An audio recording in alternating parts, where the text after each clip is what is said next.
Good morning, students. Today we are going to start with a new chapter, that is chapter number 12, which is India Gains Independence. During this period of the Second World War, Indian freedom struggle had become more extensive. Extensive means vast.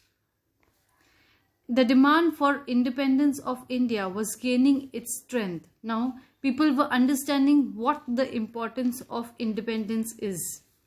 The British rulers realized that it was necessary to take a serious note of it. Accordingly, the British government started preparing various plans for granting independence now to India. The Indian National Congress was founded on the principle of secularism. Secularism means treating all the religions same. People of all caste and religion had to take part in the national struggle. To weaken this movement, the British adopted a policy, and the name of the policy was Divide and Rule. Its consequence was establishment of the Muslim League. So the Divide and Rule, this policy they used for India, so that they will divide the Hindus and the Muslims. In 1930, Dr. Muhammad Iqbal, a well-known poet, put forth the thought of an independent Muslim state. Later, Chaudhry Rahat Ali put up the idea of Pakistan, that means a separate state for the Muslims. Barrister Muhammad Ali Jinnah put forth two-nation theory and demanded a separate Muslim nation named Pakistan.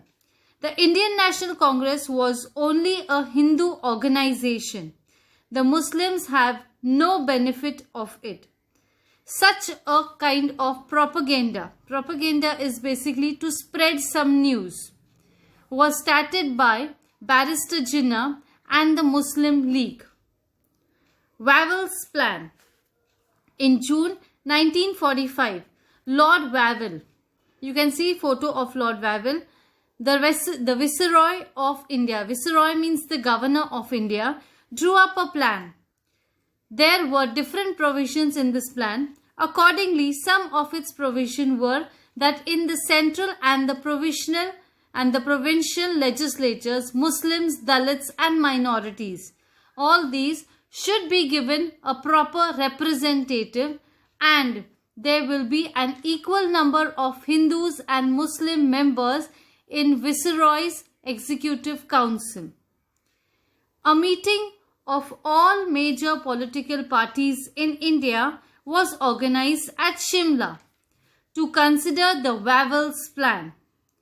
Barrister Jinnah insisted that only the Muslim League should have the right to suggest the names of Muslim representatives to the Viceroy's Executive Council. But the Congress opposed it. Therefore, the Wavell's plan could not be successful. Next we'll talk about is the Cabinet Mission. After the end of the Second World War, the British rulers were in favor of granting freedom now to India. In the Parliament, British Prime Minister Attlee clarified the British policy regarding India. According to it, the rights of Indian people to draft their own constitution was recognized. It was also made clear that the issues of minority will not come in the way of India's independence.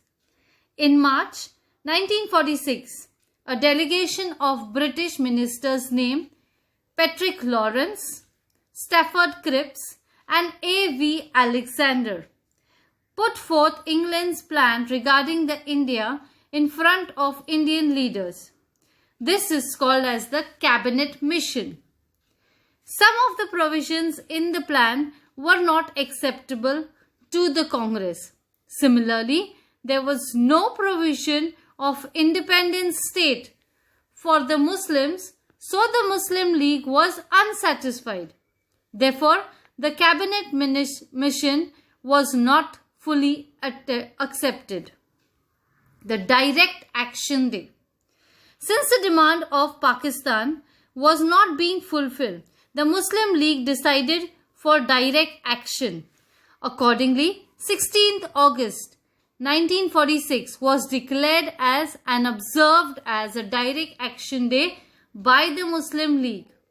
The followers of the Muslim League resorted a violent way. There were Hindu-Muslim riots in the various parts of the country.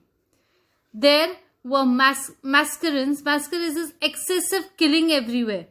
In Noakhali region in the province of Bengal. To stop this violence, Gandhiji went there without giving any thought to his own life. He tried his best to establish peace over there. Children, we'll stop here. Thank you and have a nice day.